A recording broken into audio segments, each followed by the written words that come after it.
Lesson planning. We love it, don't we? We love it. Yeah, that's one of the most challenging things that new teachers face. That's what we're going to talk about today. The simple way to plan your lessons.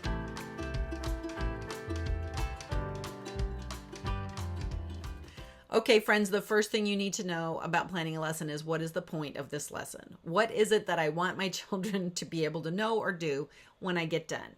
It helps if you have some kind of a concept.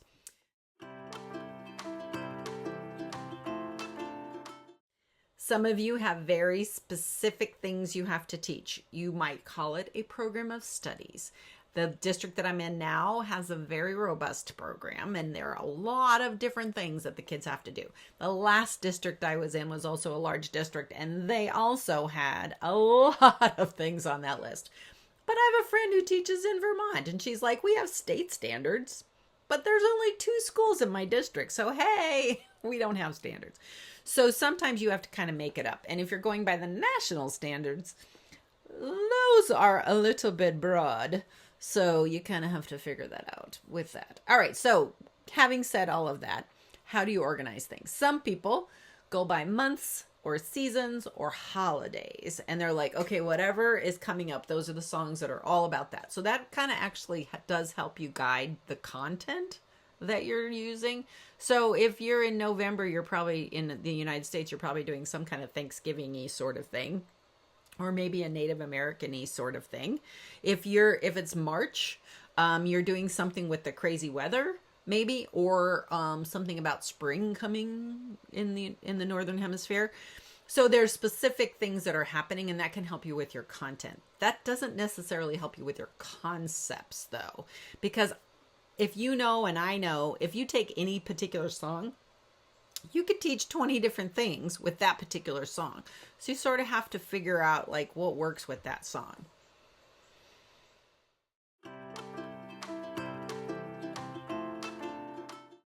When I plan the core part of my lesson, I think in terms of units. That we started doing that in my district during COVID, and I just kept doing it because it makes my brain happy.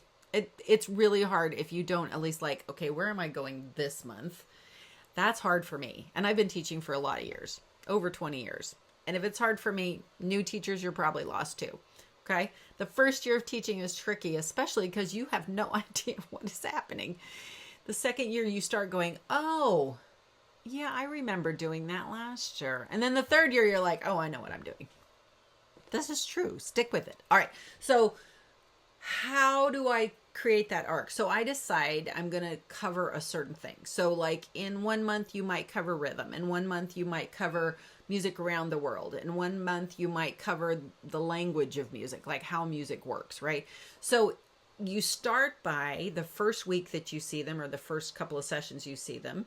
If you come just once a week, it's probably the first session. If you come a couple of times a week, it's like for the first week. You talk about the basics. How does this concept work? How did the voice work? What are dynamics? What are the toolbox that a composer uses? Let's talk about the basics of this country that we're going to be studying, right? Like what the background of this country. So you start with the introductory kinds of things, and then you have like activities that they do about that, little activities or a song or something where they're practicing that particular concept. Then the next time you see them, then you have a few more little activities about that. Maybe you've got a worksheet, or you've got manipulatives, or you've got a song where they get to practice loud and you get to practice quiet, or you get to do different kind of rhythms, and you get to maybe even make up some rhythms, right? And then the next time you're ramping it up a little bit more. They're practicing the same kinds of songs, but they're adding more layers or more levels, or you're making it a little bit more sophisticated, or you're doing it in an ABA form, or something that helps them to practice that concept a little bit more. And then at some point they're creating, you're assessing, got a worksheet, or you're assessing them or grading them or something like that to kind of close out that arc of a lesson. I find that thinking that way makes it way easier for me to know, like, oh, this is the week that we're talking about dynamics for the entire school. This is the week that we're practicing all of our orff ensemble sorts of things. This is the week that, So it keeps your brain in one place. It's so hard to teach lots of different grade levels. So if you have one main concept, that the cognitive load for you as a teacher is way lower, I have found.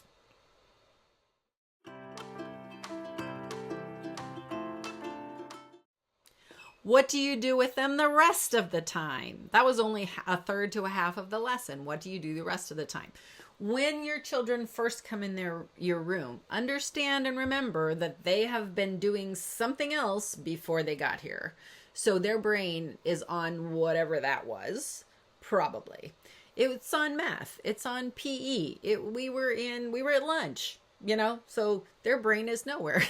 We're at recess. We're not thinking about school. So the first thing that you have to do when you get them in the room is you got to get them in the room.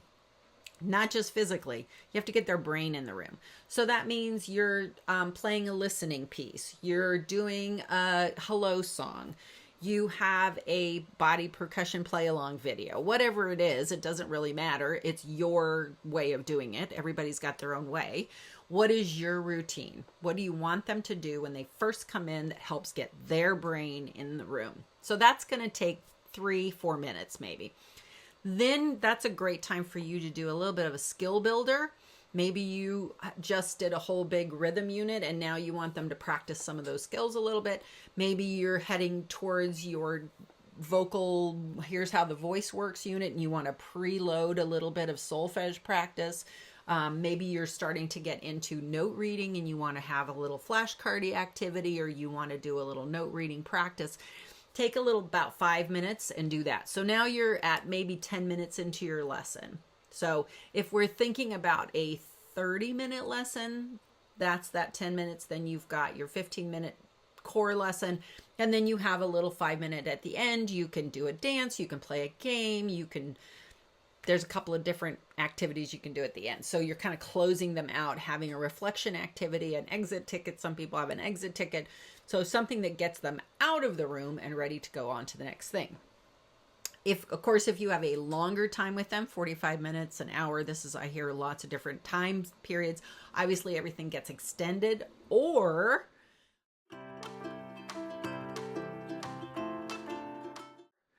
especially for older kids, I do all of that core stuff about the same amount of time. Maybe instead of 15-minute lesson, it's maybe a 20-minute lesson. Maybe I'm able to do more practice-y sorts of things. But then I always have, with my older kids, I have a little section where we practice a little bit of recorder. I take 10 or 15 minutes, they get the recorder out, they work on a song. We do recorder belts. So if they've passed a song, they get a belt. But we only really take a 10 to 15 minute period, because I know the way that brains work is if they have a little bit of practice every week, they get good at it over time. That's how practicing works. That's how the brain works, right? You know about how the brain works, where you're making connections and that kind of thing. It's way, way better for them to have a little bit of practice over time than it is to have a recorder unit when we just practice it for 3 weeks and then we never look at it again. And if you're wondering why they can't remember anything from last year, it's because you did a recorder unit instead of just doing it all year. But you do you. That's how I do it. That's how I do it.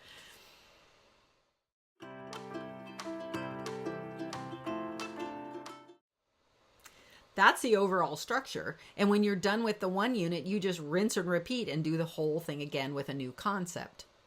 I know it sounds really, really simple, and that is all there is to it. Everything else is, what song do I want to sing? What practice do I want to practice? And if you need to make any materials or find a worksheet. That's it. Simple, right? And then you do it. Yeah. So here's what I learned from Jennifer Gonzalez in the 40-hour Teacher Workweek. There's a difference between planning and hobby planning. Planning is getting the things actually ready that you need. So having them written down, having the materials you need. Hobby planning is taking hours and hours and hours and creating super cute little manipulatives, or working on your slides for 14 hours a week, or getting that perfect little clip art into the thing. That's not necessary your first year. Just teach the stuff. Teach the stuff. That's all you have to worry about the first year.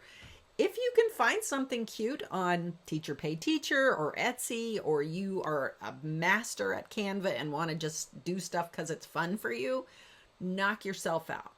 But understand that's not required the first year. I've been teaching for over 20 years. I have a lot of stuff because every year I've added and added and added. But the first year you teach, you don't need all that.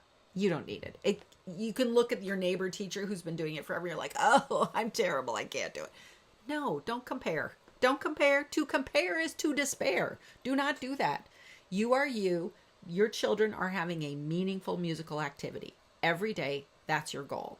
You do that, you will be a success. You've got this, new teachers. I'm here to walk this path with you and help you and support you. Remember to subscribe and hit that like button so that these videos continue to show up in your feed. Have a great day and go out there and make a difference.